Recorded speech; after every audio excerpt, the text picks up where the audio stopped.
এই যে দেখেন যোগ, ওই যে দেখেন যোগ। হ্যালো বন্ধুরা, আসসালামু আলাইকুম। আজকের ভিডিওতে আমি আপনাদের দেখাবো কিভাবে ঝরঝরি ঝর্ণাতে যাবেন, কত টাকা খরচ হবে এবং কোথায় খাওয়া দাওয়া করবেন। চট্টগ্রাম থেকে পন্থিশিলা বাজার পর্যন্ত ভাড়া নেবে জনপ্রতি 100 টাকা। পন্থিশিলা বাজার থেকে ঝরঝরি ঝর্ণা পর্যন্ত আপনাকে হাইকিং করে যেতে হবে, ঠিক এদিক দিয়ে যেতে হবে, সময় লাগবে 30 থেকে 40 মিনিট।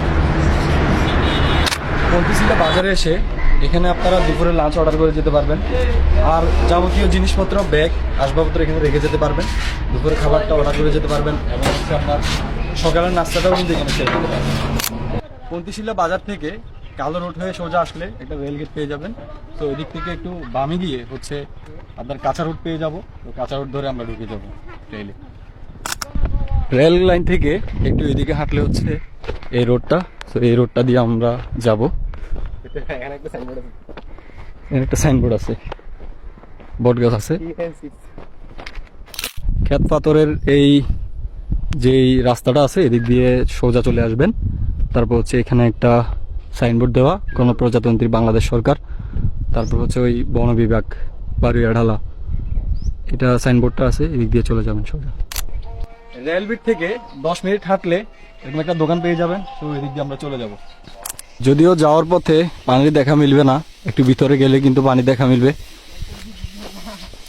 পাহাড়ি আঁকাবাঁকা পথ ধরে হাঁটতে হাঁটতে এমন উঁচা পাহাড়ের দেখা মিলবে। এটা বেয়ে উপরে উঠে যাবেন, উপরে উঠলে কিন্তু চন্দ্রনাথ পাহাড়ের দেখা মিলবে। ঘর একটা আছে এদিকে। উঁচা পাহাড়টা বেয়ে একটু নামলেই এমন একটি দৃশ্য আপনার চোখে পড়বে। অনেকক্ষণ হাঁটার পর যখন ঝিরির পানির দেখা মিলবে তখন একটু স্বস্তি কাজ করবে। যাই হোক, আরও ভিতরে গিয়ে দেখি দৃশ্যটা কেমন দেখায়। যদিও দৃশ্যটা একদম ভুতুড়ে মনে হচ্ছে, তবে এখানে ভূতের চেয়ে জোকের সংখ্যাটাই বেশি। এই যে দেখেন যোগ, ওই যে দেখেন যোগ। আপনারা কিন্তু ঝিরি পথ ধরে আসতে থাকবেন। যদি আশেপাশে মানুষ পান জিজ্ঞেস করবেন। শুক্রবার আসলে ভালো হয়, শুক্রবারে মানুষ থাকে। তো ঝিরি পথ ধরে আস্তে আস্তে আমরা অলরেডি 2টা ঝর্ণা পার হয়ে আসছি।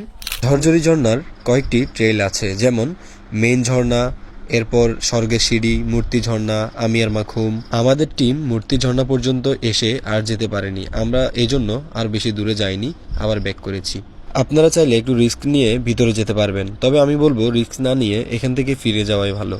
আজকের ভিডিও এতটুকু। সবাইকে অসংখ্য ধন্যবাদ ভিডিওটি শেষ পর্যন্ত দেখার জন্য।